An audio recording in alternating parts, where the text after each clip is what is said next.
I'm presenting my presentation in front of you. So listen carefully. My topic is guidance and counseling for inclusive teachers, students and principals. तो सबसे पहले मैं ये बताना चाहूँगा कि गाइडेंस एंड काउंसलिंग क्या है. Guidance and counseling is a process of helping individuals discover and develop their educational, vocational and psychological potentialities and achieve an optimal level of personal happiness and social usefulness. Now, so first of all, we will be talking about the need and importance of guidance and counseling. What is the need and importance of guidance and counseling? So, first point is personal and social development of individual. Student का social development और individually होना चाहिए. Second one is that to adept and different stages of development, चाहे वो adolescence stage हो, चाहे वो adulthood stage हो, सभी में गाइडेंस एंड काउंसलिंग एक इंपॉर्टेंट रोल प्ले करती है. Then we move to adept in offering art of better living. Proper use of leisure time. It is the best mean of leisure time that we can pass the time and we can get some productive as well. Proper use of leisure time. Yeah. And next is holistic personality development. चाहे वो emotional हो, चाहे वो educational हो, चाहे वो intellectual हो, so सभी तरह से student का holistic development होना चाहिए. The next one is best use of available opportunity. सभी के लिए opportunity के समान अवसर उपलब्ध होने चाहिए. चाहे वो फिजिकली हैंड डिसेबल्ड है, चाहे वो मेंटली डिसेबल्ड है, सभी के लिए इंक्लूसिव एजुकेशन का प्रावधान है. न्यू एजुकेशन पॉलिसी 2020 में भी सभी को एक महत्वपूर्ण निर्देश प्रदान किए गए हैं. Motivates for effective utilisation and development of self. Now I will be talking about you type of guidance and type of counselling. तो सबसे पहले हम जानेंगे टाइप्स ऑफ गाइडेंस के बारे में. गाइडेंस कितने प्रकार की हो सकती है, जैसे education guidance, so students need the educational guidance.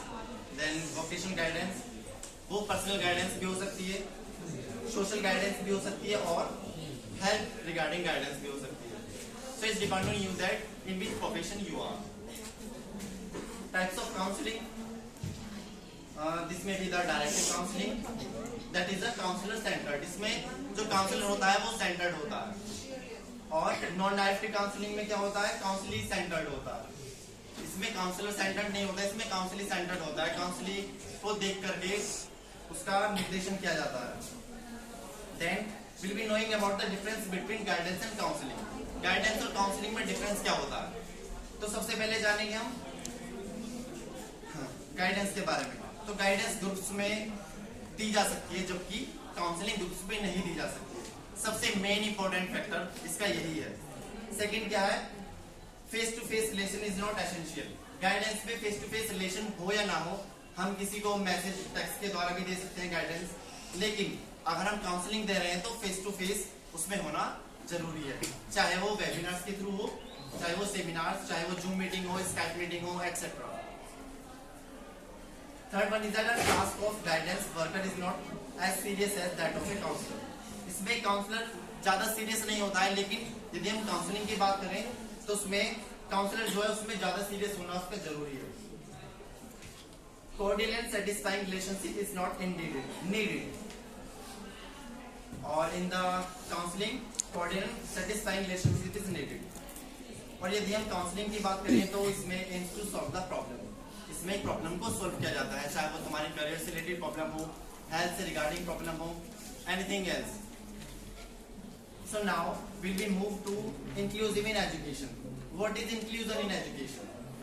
Inclusive education means all children in same classroom. चाहे वो mentally disabled है, physically disabled है, because there are the many disabilities in the children. और चाहे वो gifted students हैं, चाहे वो exceptional students हैं, इसमें सभी को समान रूप से शिक्षा प्रदान की जाती है एक ही क्लासरूम के अंदर. Guidance and counseling for inclusive teachers. One of the most important roles that an inclusive teacher plays in a diverse classroom is identifying the students properly. The teachers identify the special students, that is social, emotional, behavioral, physical and academic strengths.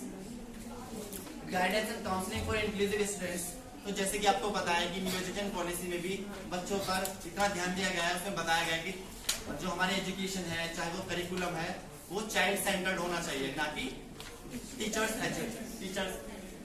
Centred होना चाहिए। तो जितना भी हमारा curriculum है वो student के according ही होना चाहिए, उसके इंटरेस्ट के अकॉर्डिंग होना चाहिए। तो इसमें कुछ पॉइंट्स दिए गए हैं, जैसे कि guidance counselling not only assist students in making job decisions but also boost their confidence and mentally prepares them for societal challenges।